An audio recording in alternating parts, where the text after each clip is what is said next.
الحمد لله وكفى وسلام على عباده الذين اصطفى أما بعد فأعوذ بالله من الشيطان الرجيم بسم الله الرحمن الرحيم شهد الله أنه لا إله إلا هو والملائكة وأولو العلم قائما بالقسط لا إله إلا هو العزيز الحكيم صدق الله العظيم الحمد لله الحمد لله الحمد لله আল্লাহ তাআলার দরবারে শুকরিয়া আদায় করছি যিনি আমাদেরকে ঈদুল আজহার পরে পুনরায় আবার কোরআন তাফসীরের মজমায় এই হালাকায় সমাবেশে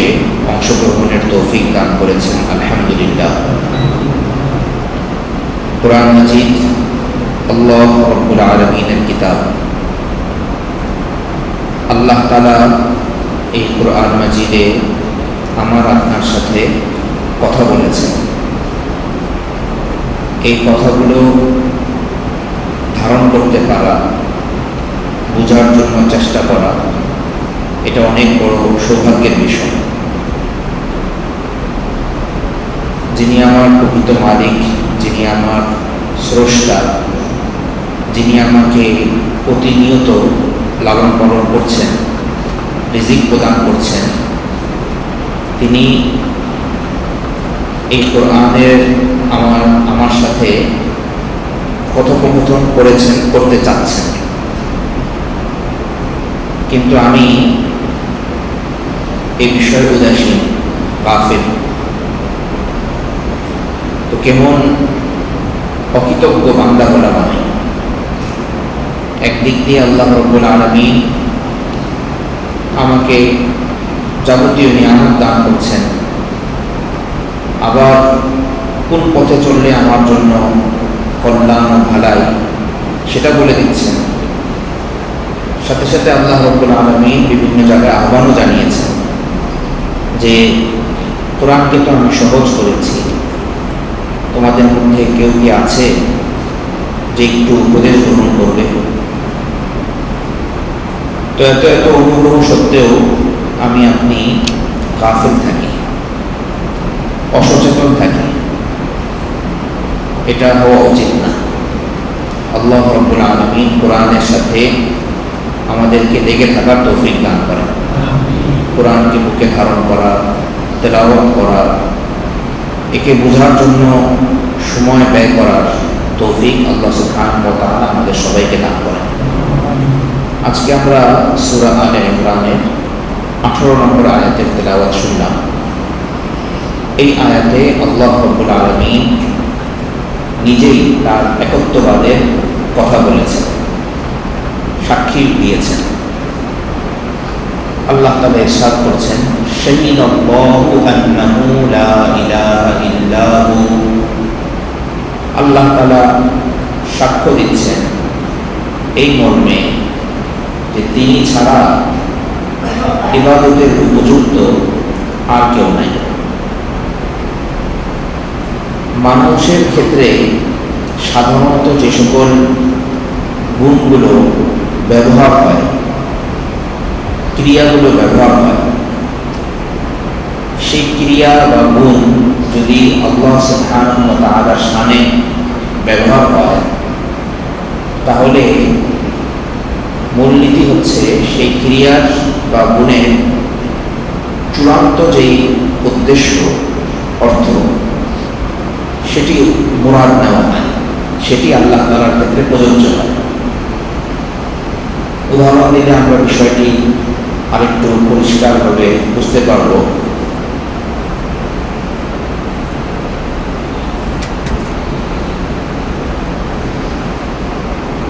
আল্লাহ তাআলা সূরা বাকারার শুরুতে বলেছেন, আল্লাহু ইস্তাহজিউ বিহিম ওয়া ইয়ামুদ্দুহুম ফি তুগয়ানিহিম ইয়ামাহুন।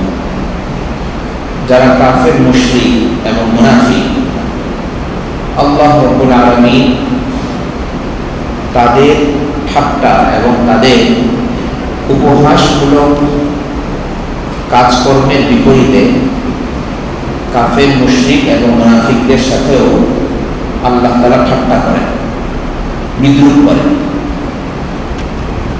মানুষের ঠাট্টা তো আমরা বুঝি, যে অন্যকে সে ছোট করতে চায়, অন্যকে সে একটুখানি ব্যঙ্গ করতে চায়, এটা হলো ঠাট্টা বিদ্রুপের উদ্দেশ্য। তো আল্লাহ রাব্বুল আলামিন ঠাট্টা করেন, উপহাস করেন, এটা দ্বারা কি মুরাদ, কি উদ্দেশ্য? মুফাসসিরিনে কেরাম লিখেছেন, আল্লাহ তাআলার শানে যখন এই শব্দটি ব্যবহার হলো, তখন ঠাট্টার চূড়ান্ত অর্থটি উদ্দেশ্য হবে। সুতরাং আল্লাহ তাআলা ঠাট্টা করেন, এর অর্থ হচ্ছে আল্লাহ তাআলা ঠাট্টার জবাব দেন, অথবা এর অর্থ হচ্ছে ঠাট্টা করে যাকে করা হয় সে যেরকম ছোট হয়ে যায়, অনুরূপভাবে আল্লাহ রাব্বুল আলামিন যাদের সাথে ঠাট্টা করবেন তাদেরকে আল্লাহ তাআলা অনেক ছোট বানিয়ে ফেলবেন, মানে জাহান্নামের উপযুক্ত বানাবেন। আল্লাহ ঠাট্টার অর্থ হচ্ছে আল্লাহ রাব্বুল আলামিন ওদেরকে চূড়ান্ত শাস্তি প্রদান করবেন। তো ঠাট্টার চূড়ান্ত অর্থটা আল্লাহর শানে ব্যবহৃত হল, উদ্দিষ্ট হল। এখানে সাক্ষ্য প্রদান এই শব্দটি আল্লাহ তাআলা তার নিজের শানে ব্যবহার করেছেন। সাক্ষ্য তো আমরা জানি যে মানুষ আদালতে বিচারকের সামনে বাদী বিবাদীর পক্ষে বা বিপক্ষে সাক্ষী দেয়। সে ঘটনাটা দেখেছে, সেটার বর্ণনা ওখানে গিয়ে সে প্রদান করে, এবং যে বিষয়ে সাক্ষী কোনো বক্তব্য প্রদান করে বা যেই কথাটা বলে সেটা স্পষ্ট করেই বলে বা বলতে হয়। যতটুকু সে বলবে, স্পষ্ট করে যতটুকু বলবে, ততটুকুর উপরেই বিচারক ফয়সালা করবে। যেটা অস্পষ্ট থাকবে তার কথার মধ্যে, যেটা মিলবে না, অপ্রাসঙ্গিক হবে, সেইগুলো বিচারক এড়িয়ে যাবেন, কারণ সেটা তার সাক্ষ্যের অংশ না, সেটা তার সাক্ষ্যের অংশ না। তো আল্লাহ রাব্বুল আলামিনের ক্ষেত্রে সাক্ষ্য প্রদান করা, এর কি অর্থ? এর অর্থ হলো আল্লাহ তাআলা সুস্পষ্টভাবে তোমাদেরকে জানিয়ে দিচ্ছেন, আল্লাহ তাআলা সুস্পষ্টভাবে তোমাকে জানিয়ে দিচ্ছেন। কি জানিয়ে দিচ্ছেন? লা ইলাহা ইল্লাল্লাহ, যে তিনি ছাড়া প্রকৃত কোনো মাবুদ নাই, ইবাদতের উপযুক্ত কেউ নেই।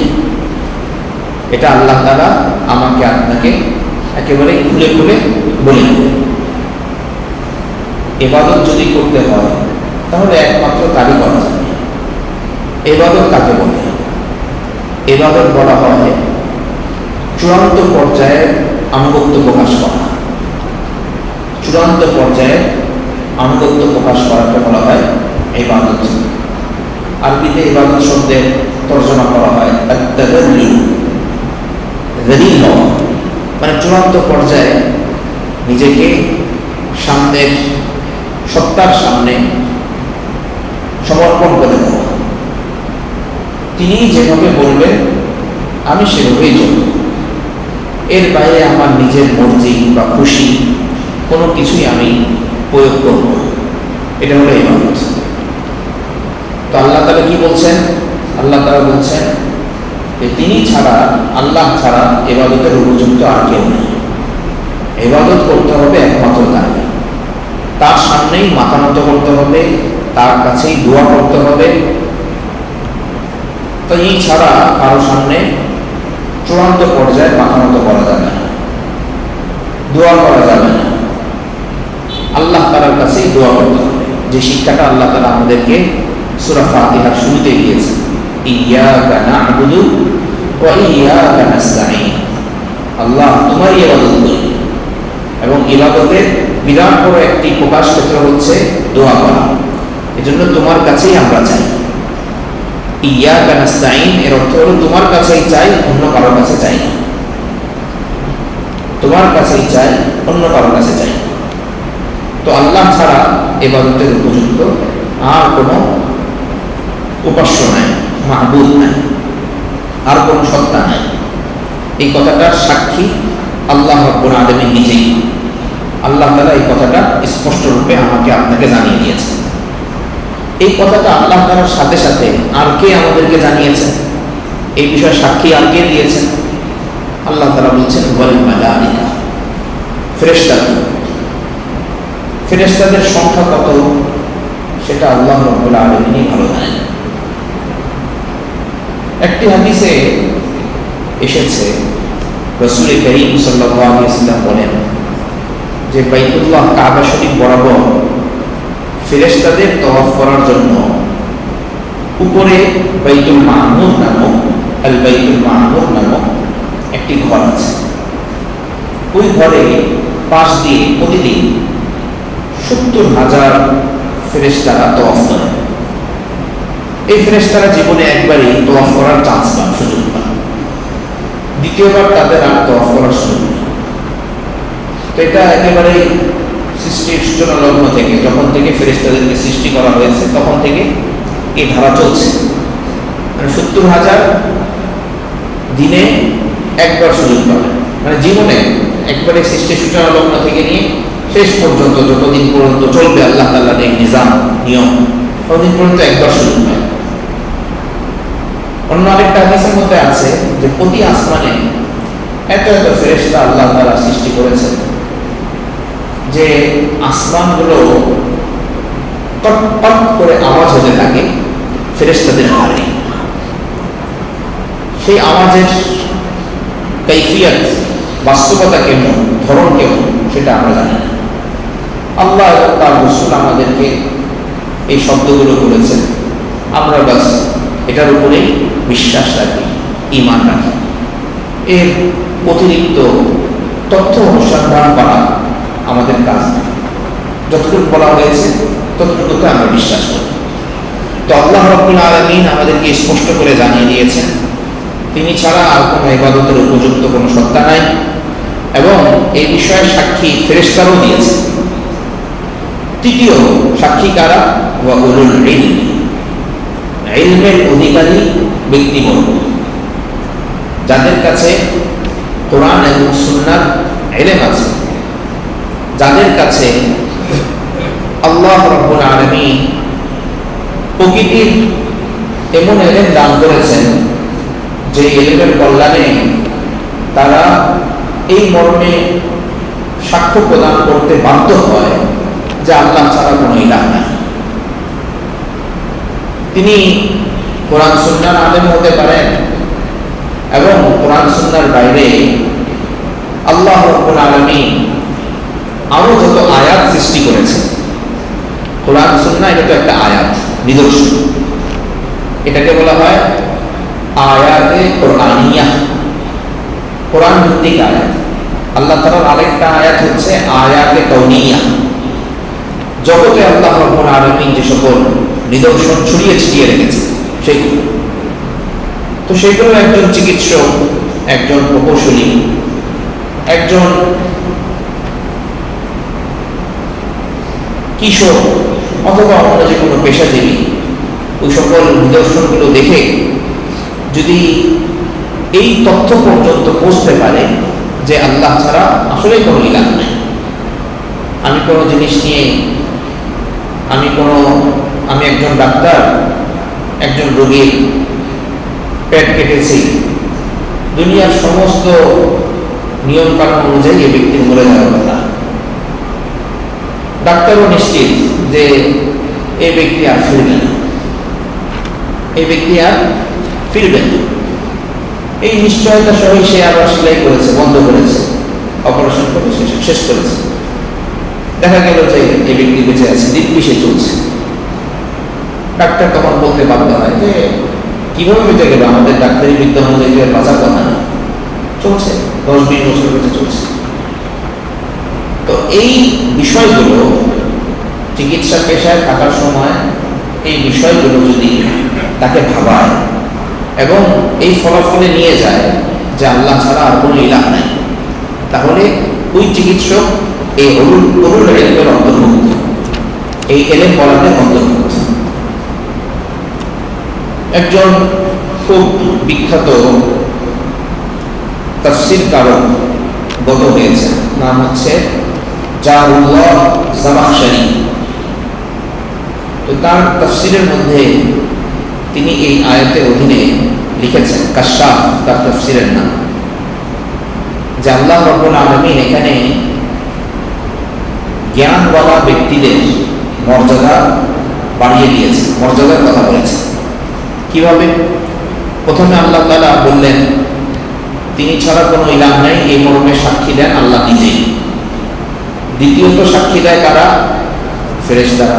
তৃতীয়ত জ্ঞানী ব্যক্তিরা। জ্ঞানী ব্যক্তিদেরকে আল্লাহ রাব্বুল আলামিন কাদের সাথে রেখেছে? তার নিজের সাথে এবং ফেরেশতাদের সাথে। তার নিজের সাথে এবং ফেরেশতাদের সাথে আল্লাহ রাব্বুল আলামিন জ্ঞানী ব্যক্তিদেরকে রেখেছে। এখান থেকে জ্ঞানী ব্যক্তিদের যে মর্যাদা কত বিশাল সেটি বোঝা যাচ্ছে। জ্ঞানী ব্যক্তিদের মর্যাদা চাইতে অন্য কারো মর্যাদা যদি বেশি হতো তাহলে আল্লাহ রাব্বুল আলামিন এখানে তাদের কথাই উল্লেখ করতেন। অনুরূপভাবে রাসূল করিম সাল্লাল্লাহু আলাইহি ওয়াসাল্লামকে আল্লাহ রাব্বুল আলামিন পুরা কোরআন মাজিদের মধ্যে একটা জিনিস বেশি বেশি চাইতে বলেছে, সেটা কি? রব্বি জিদনি ইলমা, হে আমার রব আপনি আমার ইলমকে বাড়ায় দেন। তো এখান থেকে বোঝা যাচ্ছে ইলমের মর্যাদা অনেক বেশি, যেহেতু মাত্র একটা জিনিসই বেশি চাইতে বলা হয়েছে। আর এই আয়াত থেকে, সূরা আলে ইমরানের 18 নম্বর আয়াত থেকে জ্ঞানী ব্যক্তিদের মর্যাদা অনেক বেশি সেটা প্রমাণিত হচ্ছে। তবে সেই জ্ঞানী ব্যক্তি কেমন হতে হবে? সেই জ্ঞানী ব্যক্তি হতে হবে এমন যে তার গবেষণা, তার চিন্তা ভাবনা তাকে আল্লাহ তাআলা পর্যন্ত পৌঁছায়, আল্লাহ তাআলার নির্দেশ মানার জন্য তাকে উদ্বুদ্ধ করে। আল্লাহ তাআলা হাক্কুল্লাহ, তার হক, হাক্কুল ইবাদ, বান্দাদের হক সম্পর্কে যা যা কিছু বলেছেন সেগুলো বাস্তবে প্রয়োগ করতে উদ্বুদ্ধ করে। যদি এমন না হয় একজন ব্যক্তি জ্ঞানী কিন্তু সে আল্লাহ তাআলার কোনো হক আদায় করে না, বান্দার কোনো হক সে আদায় করে না, বান্দার হক, পিতা মাতার হক, আত্মীয় স্বজনদের হক, পাড়া প্রতিবেশীদের হক, শিক্ষক ছাত্রের হক, কত মানুষের হক আমার সাথে সংশ্লিষ্ট আছে, এদের হক আদায় করে না। তো কোরআন মাজিদের সূরা আরাফের বর্ণনা অনুযায়ী আল্লাহ তাআলা বলেন যে এই ব্যক্তি জ্ঞানী শব্দটি তার উপরে, এই ব্যক্তির ক্ষেত্রে জ্ঞানী শব্দ প্রয়োগ করাই যাবে না। এই ব্যক্তির ক্ষেত্রে জ্ঞানী শব্দ প্রয়োগ করাই যাবে না। কিসের জ্ঞানী? আল্লাহ হক আদায় করে না, বান্দার হক আদায় করে না, এই জ্ঞান তাকে আল্লাহ পর্যন্ত পৌঁছায় নাই, নবী রাসূলের কথা মানার দিকে নিয়ে যায় নাই, বিভিন্ন শ্রেণীর মানুষদের যে হক আছে সেগুলো মানতে তাকে উদ্বুদ্ধ করে নেই, তাকে জ্ঞানী বলো না, তাকে তুমি জ্ঞানী বলো না।